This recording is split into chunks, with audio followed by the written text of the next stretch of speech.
Hello everybody, my name is Will and welcome back to Sprocket. This is the first video after a bit of a hiatus because I was moving house, but we're in the house, all is ready, set up, we're good to go. Today we're going to be trying to build something with a big derp gun that's kind of late war to Cold War-ish, and I think I'm going to go for like Soviet style-ish? I don't know. I'm just going to step into the unknown here and have a go at something that vaguely meets what I have in my head, and I'll see if I can try and describe it by the time that I get to the time-lapse. So I may or may not know more about this tank in the future.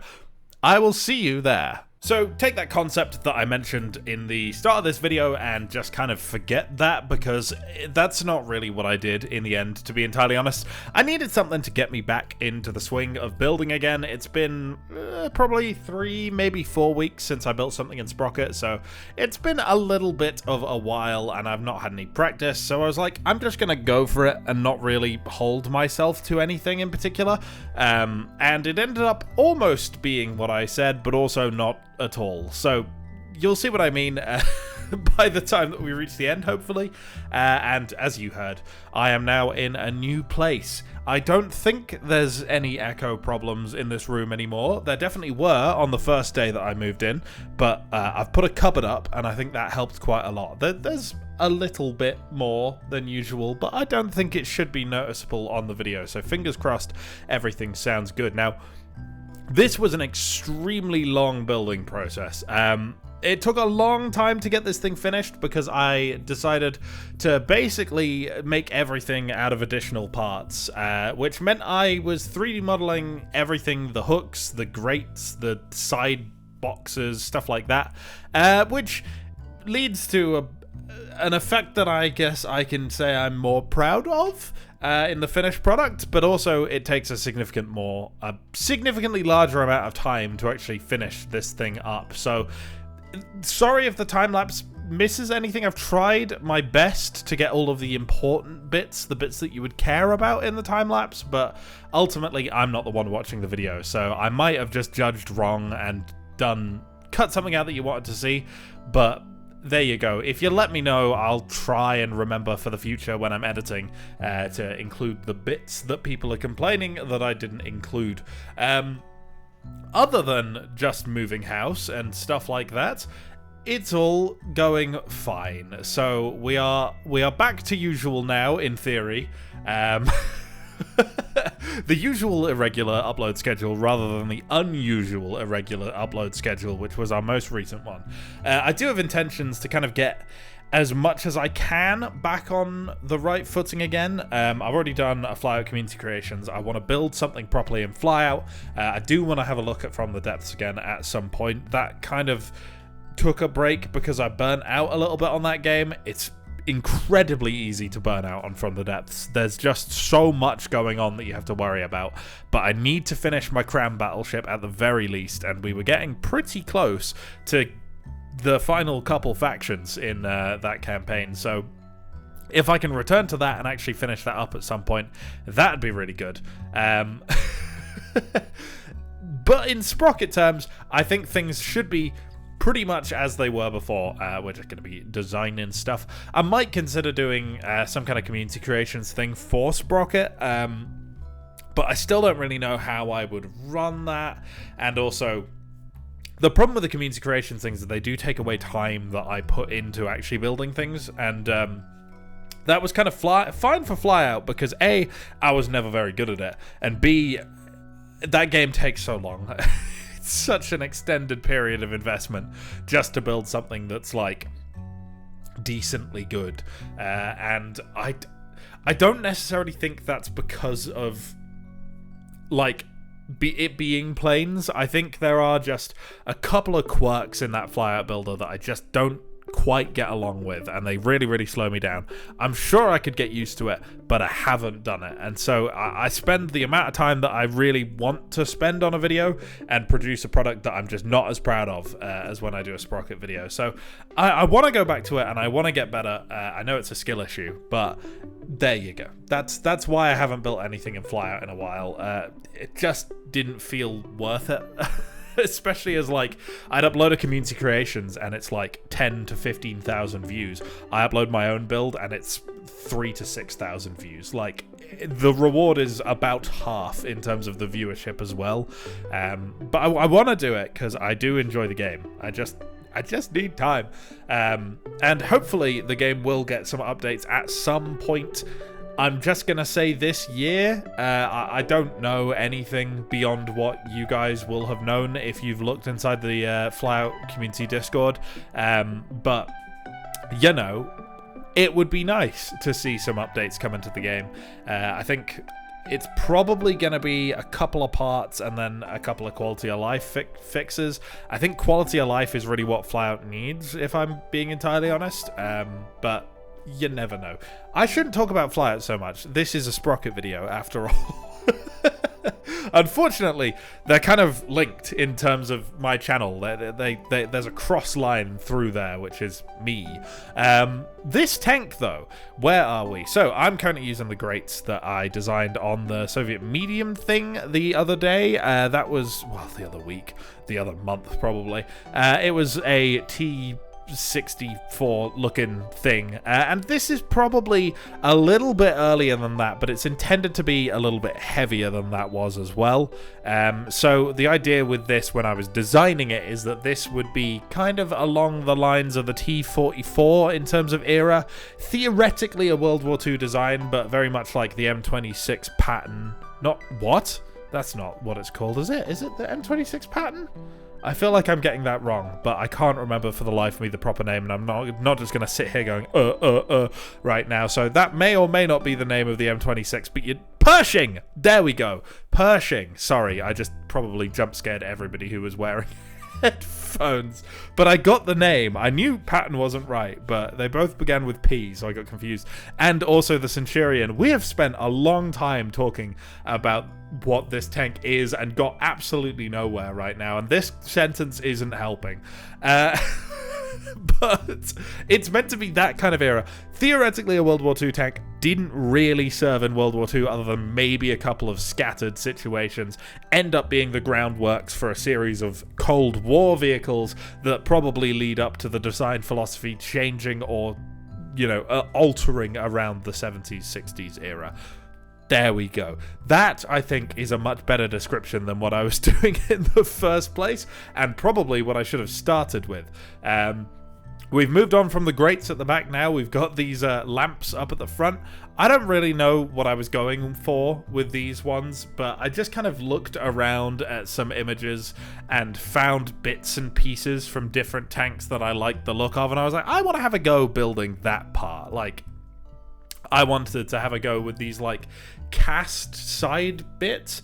I don't know what inspired that particularly, but in my head they're like stowage combined with a bit of cast spaced armor. So functionally it wouldn't serve just as stowage, and that would be why it would be cast and therefore warrant the slightly more expensive manufacturing method, because it's not just thin metal, it is actually armored and serves, you know, protection for the inside of the tank as well as the stuff on the outside.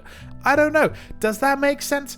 Probably not, but that's what my brain thought of. And you saw there for a split second. It's a little bit gone now because I was yabbering about stowage, but I had a completely different turret going on, which looked just awful. I mean, if you go back and pause the video, you will agree it looked terrible. But what I did do with that, and something that I think was kind of a stroke of genius and might have saved this turret design, was I decided to stroke of genius, might be giving myself too much credit there, don't worry about that. I decided to take the front cross section, which I'd made, which looked fine, and basically just extend it backwards into a big cylinder, which is kind of what you see in here. And now, once I've got that cylinder, I'm just tweaking it to fit the tank proportionally. Like here, I'm thinking it's a little bit small, I think it needs to be taller, and then later I'm like, I think it needs to be wider. And so, another thing that I was kind of learning here, which I've never really used before, but was quite useful throughout the process, was I was setting a weld point around the circumference of the turret, which allowed me to basically section off the front and the back, because when you then hold control and right click on the faces, it would select all of the faces that were considered not welded, like one solid piece basically. So where there is like a cast feel on this turret, you could basically split it and say, I want to select this back cast bit, and that would allow me to adjust proportions of parts of the turret, if that makes any sense at all. You can kind of see me doing it, I think, on the front here. I did it, and maybe it was a second ago and I missed it. I don't know. I have to watch this through a viewport that's going pretty quickly while my mind is running, and you know my mind doesn't work particularly well. And then I was bringing it to this point at the front of the tank, and what I wanted to do with this was have something kind of, I don't even know how to describe it, but like a big armored metal holder for the gun, kind of like you get with the KV2, but I wanted to make it cast. What you'll see is in a few moments that will appear and it will look frankly awful, and then I will remove it. But I thought I'd include it just to show you that sometimes it's fine to just go like, nah, this sucks, and give up. I did that a lot of times, and I know a lot of the time I'm like, trust the process with these, but sometimes the process is, I've learned something here, I'm not going to do that again. And that was definitely the case a couple times with this tank. Here I've just made a circle out of the circle tool, which you get with the faces, and because you saw how messed up all the faces were, what you can do when that happens is you can actually go into the points mode and you can duplicate all of your points. So I pulled all of those points up out of the tank, and then I extended them a little bit so that we had a disconnected ring. And then what I've done here is I've just gone around filling all of the triangles to connect that ring to the actual turret cap, and that ended up creating quite a nice shape. Just like, I wasn't thinking about it as if I was molding the turret like I guess I normally do. I kind of try to think of it as one piece that I'm chiseling away at in a way, and I think being able to take the circle and just think, okay, I want a circle here and I want the turret to be this shape, how am I going to connect those two together? It was kind of easier to just have a circle, have the turret, and then adjust the points so that they lined up, rather than trying to make a circle out of the top of the turret, which was quite handy, and also probably something that a lot of people have already thought about doing. But you see, my brain works at like 5% at the best of times, and that's like 5% of 3 brain cells. So we got like approximately like a fraction of a brain cell going on inside my head. That's the ugly mantler that I got rid of, and I replaced it with this, just a nice smooth bit of metal that kind of fits into the gap, looks a lot more T-34 85. And this is the point where I said, I don't know if the derp gun's gonna look good. This was the 152 I wanted to put on it, and it just doesn't fit, so I put it down to a 122mm gun, which is still pretty damn big for something that's meant to be around the 1944-1945 era, but it's not like a derp gun. It's kind of derpy in World War II senses, but definitely not in Cold War senses. You know, we got 130mm guns as a fairly standard size now at the, well, very end of the Cold War. I think we were seeing 130s, or it might have been slightly after the Cold War, but, you know, 122 was pretty big back in this day, and does it count as a derp gun? I don't know. I struggle to call it a derp gun because the IS-2 and stuff like that feel relatively sensible as tanks. They don't feel stupid like the KV-2 does, you know? Not saying that the KV-2 was stupid, all you KV-2 fans out there. I love the KV-2, but it is a bit stupid, you know what I mean? Anyway, we're nearly done here. We just got a little bit of human Tetris, and when I say nearly done, what I mean is I stopped recording and I was like, there we go, that's the tank done, and then spent 4 more hours tweaking things. So there's no like massive changes to how it looks, but you might notice a couple of little tweaks here and there to make it look a little bit better. Don't overthink it too much, because I got a little bit carried away and I posted it in the Sprocket official Discord, and maybe some people didn't like it very much, and then I was like, yeah, I don't really like it very much, and so I spent ages retweaking it. You probably won't even notice, so I don't know why I'm making such a big fuss about it, but Anyway, that is the time-lapsey bit over, and there's our human Tetris. Not a difficult one today, quite a sizable tank. Let's go on and see how this thing performs in battle. It should do quite well, I think. So, here we have the finished product, and you'll have to forgive me if I sound any different from the time-lapse, because I have just woken up, so... I just wanted to get it done, alright? We are here, and as you can see, we've got a relatively mobile, what ended up being basically just a slightly oversized medium tank. It's not really a heavy tank, in the sense that it's a little bit too light for it. You can see that we're only 45 tons at the top right here.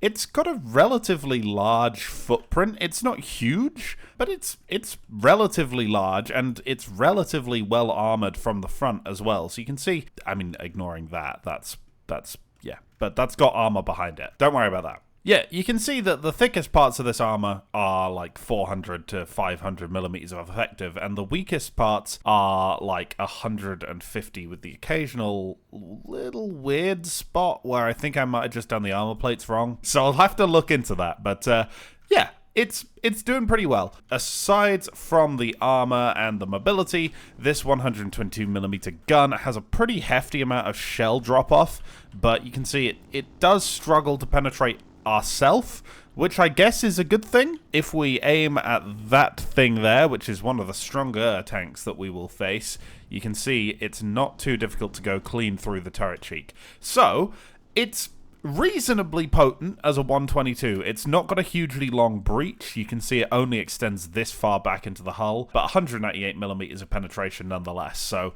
not too bad. Definitely could be better, but I just didn't want to force the most powerful, biggest 122 ever and sacrifice reload when this should be good enough. But it does give us room to upgrade if we need to. So with all that said and done, let's go fight some tanks. Okay, we're going to start here in fields, as we seem to be making a bit of a habit of at the moment. This, in theory, will be quite easy for this tank, given that we're late war and this scenario is mid-war. Let's see how well that statement ages. Okay, the first heavy tank we got to take out is just over this hill. Now, one of the cards that we can play, that given that this thing looks a little bit Soviet, you might not expect, is we do actually have 10 degrees of gun depression. Let's try and get our aim right. I need to go a little higher on that one. If we go there, that's hit the turret, but they are on fire. They might be out. That, if it hit the turret and then the engine's out, that's probably not doing good things for the rest of the things in between those two parts of the tank. Hello, buddy. Are you going to return fire? No? Okay. Maybe he was already dead. I think my ally may have taken that one out. Because so far, they're making it quite easy for us. Okay, I don't think this guy sees us. Oh, the hill. The hill's done me in there. Okay, take two on that one. There we go. That should be him dead. I can see the light tanks pushing on the left here, but we might be able to pick one off. No, okay, they're just going into their usual little ravine. I don't know why they like that spot so much, but they do. Hi, buddy. I'm just going to wait for a better shot. No, okay. I really thought we'd go through that, but they must have more armor than I thought they did. Are you able to shoot at all? What is going on? Well, oh, they can shoot. They can shoot. We've got people returning fire. Finally. Hi, buddy. Come on. Oh, I'm getting shot from the side. My side armor isn't very good. I think we have killed that Taiga, so I've just got to kill these guys now. Can I do two birds with one stone? Yes. Looks like we did. Oh, we've lost the track. Go back. Okay, no. Go forwards. No, the fuel. That'll be a fire, probably. For some reason, we cannot turn the tank, so... even though it's only one track going, I can't do that trick where you, like, rotate the tank by just going forwards. It's just not playing ball. I'm just going to try my best to get us angled. We should be okay, because there's not a lot of people left on the enemy team. How are you still alive, young man? Oh, it's you. I guess that makes sense. Whoa. Whoa. He went flying. Goodness me. Okay, I've hopped in one of my spare tanks, and we are good to go, so this should be a breeze now. Just, I think, 2 light tanks left to go. It's not 2. It's 3, but that's okay. You should be gone. Bear with me, guys. I'm just gonna reload. Hello, I am reloaded. Bonk. Did that bounce? Can you not shoot me? I'm so confused why the AI just can't shoot this tank. What is it about? Hang on, let me go to where they are.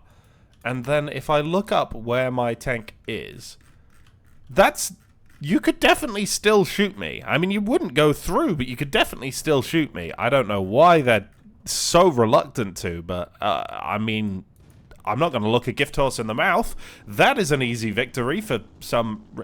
Who's still got a gun? It's you. You shouldn't have a gun anymore. I think we should be okay here on Crossroads. So what I'm going to do, I'm going to be very brave, and I'm just going to push up. It's just me versus the Taiga. There is literally no one else in this. He's fluffed his first shot. Can I just go through that front plate is what I'm wondering. Maybe not, but we do have a fair bit of armor. So can I just, like, Terminator style charge this guy down? Hi, bud. I'm on my way. I don't... He can probably go through if he finds one of the little glitchy spots where I've neglected to make proper armor, but I think we should be okay. Hello, sir. How are you today? I really need to kill you, so if I'm alright to do so, I'm just going to kind of drive around your side here. Yeah. And then... There we go. That'll do the job. Yeah, I mean... he didn't stand much of a chance, really. It's a bit hard to see because of the brightness, but you can see all of the bounces that he has off the front hull there. I'm surprised he didn't go for the turret at any point, but I guess that's center of mass, so yeah.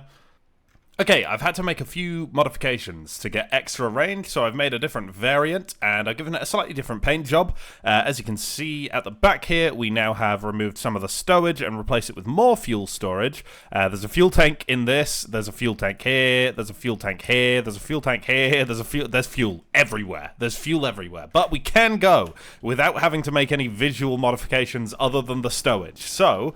we just need to survive now, which I'm sure is fine, because last time we absolutely blazed through Taiga. There's just anti-tank guns now, rather than actual tanks fighting back, which is different to what it used to be, and there's... me and my big mouth. I don't even know if I got hit by an anti-tank gun, or if I just drove into a tree particularly hard, because it was about the same time that I did both. I've missed that anti-tank gun. Hang on. Okay, take 2. There we go, that's a very dead anti-tank gun. Okay, there's surely at least one anti-tank gun over here on the left. There's one. Let's take him out. There we go, that should be him done for. Got another one there, menacingly looking at me. I've hit a tree. Okay, here we go. And... that should be him dealt with. Once again, the AI just don't like shooting at my turret for some reason. I think I'm relatively confident that we've knocked out enough to make a break for it over here now. And that could age poorly. That guy's just aimed at me and fired over there. We're just gonna soldier on, though, because all we need to do is get by. Oh, poor fella. Poor fella. He had it coming to him, though, you know? And there we go. Not too bad, not too difficult. A little bit more difficult than it was last time, but that's okay. Technically, I did lose one. But, shh, that's fine. Okay, back to the normal range version, which isn't quite as flammable. This is defense, which should be the biggest challenge that this thing's faced so far. One thing that makes defense quite hard with a tank this heavy is we literally just get 2 tanks, and we do not reload very quickly. So we are going to struggle a little bit, especially with just like, if we miss any shots, it's really painful. But we should be okay in the long run. Okay, here we go. Can we take this guy out? He's got to move on. No, there we go. That's just way too low. It's so difficult to get the range down on these guys. There's some kind of optical illusion. I can never tell how close and how far away they are. That looked really close. My ally's dead. That's not good. You'll pay for that, buddy. You'll pay for that. Boom. There we go. He's gone. This guy is going to be our next problem. I don't think we immediately need to worry about tanks on the right. Go away, please. And doink. Okay, that should be him dead. Hi, buddy. Oh, that's going to be a difficult kill, actually, because of how little good armor he's facing me. I need a little bit higher. I think I can go through the mantlet, then. I feel good about this one. Come on. No? Maybe? Just me? Okay. Okay. Stop. Please. Goodness me. I was going to say... Okay, we're being a little bit brave here because I cannot kill that heavy tank there. That's not good. We've lost our tracks. I don't know if we can win this anymore with our track gone, but we're going to do our best. That should be you dead in a second, and you are still providing a very good angle, annoyingly. Come on. Stop bouncing. That looks good. No? Oh, for goodness sake. Why does the tank bounce so much when I'm hit? Yes! Oh, goodness me. That took a long time, but we finally killed him. Can we move enough on one track that we can get over there? Because there have been times where that's happened before. Okay, I have tried for about 5 minutes, and I was there, and now I'm here. I don't think I can do this. I think I'm gonna have to try again. Okay, we're back in our little hidey hole. We need to kill these heavy tanks before they become a problem, because that's what track does last time. Oh, that was a good shot, but not quite the right place. We needed to be a little bit more on the side armor, if we can be. Can we do that? That looks good! That was so good. Okay, that was so good. Right, let's take out this guy if we can, and that should be good. It was not good. I am wrong. Hi, buddy. You are a problem. Uh-oh. There goes my ally, as per usual. Oh, I don't like how much of the side of my turret I'm having to give to this light tank. How did you survive that? This doesn't feel good. I can't lie. There we go. Okay, he's dead. Very lucky that he didn't choose to shoot me for some reason. Gone. Okay, that should be that light tank gone. Hi, buddy. You're next. And... good shot, I think. I'm somewhat hulled down, somewhat protecting my tracks. Oh, he went into a dip. I think that might have hit him if he hadn't. Hi. Ow! For goodness sakes! Man, maybe I need the upgraded 122 with the longer reload for this map. Just the aiming, more than anything else, is just defeating me. Oh, that looked so close. You're already dead? Oh, for goodness sakes. That looked good on the heavy tank. Okay, heavy tank is down. Can we get this guy? I mean, that's a track. I think he's probably still alive. Can I finish him off? No. Hi, buddy. You know the story. There we go. Hello. No, thank you. They don't look that far away, you know? They just don't look that far away. Surely. No, now we're too high. Okay, that should be him gone. There is the one light tank that got past us over there. I hate this guy with a passion. I'm not giving you any chances to shoot me because I hate you. Where are you going, Sunshine? That is the wrong way. Okay, surely he's dead. Okay, I think that's everyone that way. I so nearly accidentally pressed spacebar there. You don't even know. That would have been heartbreaking at this point in the level. Hi, guys. You are dead. Good. I think little fella's trying to be brave here and do something. Nope. I think that is the last tank there. So we should finally have won. Hello. I almost thought we messed up our last shot there, but we've done it. We've done it. It only took like 5 attempts to do defense. Oh, man. Oh. But there you go. If you like this tank, if you like the video, please leave a like, comment, and or subscribe to the channel. If you'd like me to see... What? If you'd like to see me do anything that you're particularly interested in, you can leave a comment in the description. You can't leave a comment in the description. You can leave a comment in the comment section below. The heat is getting to me. I'm sorry. You can leave a comment in the comment section below, or you can join my Discord, which is in the description. There we go. And you can go to the suggestions channel, leave a suggestion there, and that's normally how I get the ideas for these videos. But with all that said and done, thank you for watching, and goodbye. And as always, a huge thank you to YouTube super supporters Cody Fox, Owen Question, Marlon Goykin, Demonicus, Kylo Rille, Yango, Craig Young, Frankie Fruit, Carl Williams, Ultimus, Texas Ethan, Yanta, Well 4200, Stuart Old, Peyton Phillips, Removed Claw, Black Eye Machine, Specs, Mogius, Rando Bro, USB-C Cable, The Striker, MGS, The Cheeser, Oreo, Azrael, Dark Osler Black, Yoki, Dougie Yacht, Shug 3, Harrison Parter, Semtex Sagoon, Tangerine Flugel, Peter Holmes, The Kinesian Emperor, Peter Seaford, Camjam 135, and Terra.